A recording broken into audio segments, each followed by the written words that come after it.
ఇవాళ చాలా మంది ఏం చెప్తారంటే బయట మాకు ఎదురవుతున్న ప్రశ్నలు ఏమంటే బీసీ అధికారంలో ఉన్నాడండి. అసలు మా ప్రశ్న మేము అడిగేది ఏంటంటే బీసీలు ఎస్సీల అధికారంలో రావడం గురించి మేము పనిచేయట్లేదు. బీసీల ఎస్సీల అధికారంలో రావడానికి కూడా పనిచేస్తున్నాం. బీసీలు ఎస్సీల అధికారంలోకి వచ్చిన తర్వాత వాళ్ళు ఏం చేస్తారంటే మాకు చాలా ముఖ్యం. దామోదరం సంజయ్ గారు ఇక్కడ ముఖ్యమంత్రి అయ్యాడు. ఎస్సీల యొక్క రాజ్యాధికారం మేము దాన్ని చూడలే. ఎస్సీల రాజ్యాధికారులకు వచ్చాను ఎవరు అంటారు. ఎందుకంటే వాట్ ఇస్ యువర్ ప్రోగ్రామ్? ఏం చేయదలుచుకున్నావు నువ్వు? నీ యొక్క అధికారాన్ని కుల నిర్మూలనకు అనుకూలంగానే ఉపయోగించాలి. అది షరతు, దట్ ఈస్ ది కండిషన్. కుల వ్యవస్థ అంటే అసమానతల వ్యవస్థ.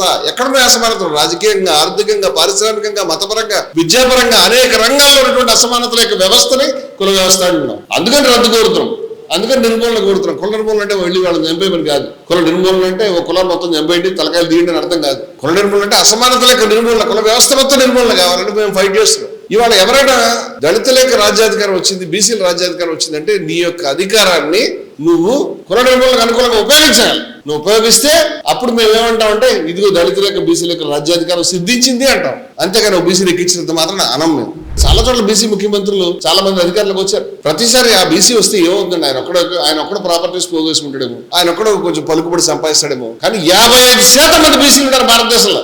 55 కంటే ఎక్కువ వస్తారు కదా, తక్కువ రారు. కొన్ని రాష్ట్రాల్లో మరీ ఎక్కువ వస్తారు. వీళ్ళలో అనేక కులాలు ఉన్నాయి, గుర్తింపుకు నోచుకోలేనటువంటి కులాలు ఉన్నాయి, పేరు చెప్పుకోలేనటువంటి కులాలు ఉన్నాయి, పిన్నీసులు లేకపోతే మరేదో అమ్ముకునేటువంటి కులాలు ఉన్నాయి, జంతువులు తీసుకొచ్చి ఆడించే కులాలు ఉన్నాయి, ఒక గ్రాడ్యుయేట్ కూడా సక్రమంగా లేనటువంటి కులాలు ఉన్నాయి, ఒక కౌన్సిలర్ కాలేకపోతున్న కులాలు ఉన్నాయి. ఇన్ని ఉన్నాయండి వ్యవస్థలో. మైనారిటీ బీసీలో చాలా దారుణమైన పరిస్థితులు ఉన్నారు. ఇవన్నీ సమస్యలు ఉన్నాయి మాకు. నీ యొక్క అధికారాన్ని, నీ యొక్క ఆలోచనని దీనికి అనుకూలంగా ఉపయోగిస్తున్నామని అడుగుతున్నాను నేను. ఉపయోగిస్తే అప్పుడు ఈ అధికారం దీన్ని సక్రమంగా వాడుతున్నాము, బాబాసాహెబ్ అంబేద్కర్ రూట్ లో ఉన్నామని మేము చెప్తాం. అదర్వైజ్ మేము చెప్పమన్నమాట.